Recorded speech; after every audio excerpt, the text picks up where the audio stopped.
Mama Kambo wa 2025 kwanza piskali, alafu mdogo mdogo fulani hivi. Sasa akimtuma mtoto wa kambo aende dukani, mtoto wa kambo anamkatalia, mimi siendi. Umeona, utasikia hauendi, ngoja babako aje na kusemea.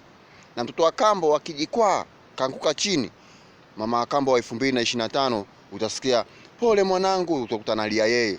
Sasa kutana na mama Kambo wa 87 kushuka chini.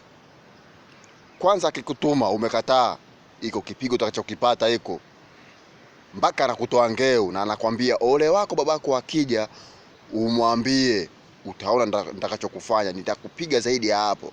Alafu mtoto wa kambo umejikwaa, umeanguka, unainuliwa na zinga la mbao na zinga la mkofi wa shingo. Alafu akwambia kwanza wewe uone mshenzi mkubwa wewe. Kwanza mama Kambo wa 87 anayamaliza yeye mwenyewe. Baba akija mwana anamkutana ngeu kila sehemu.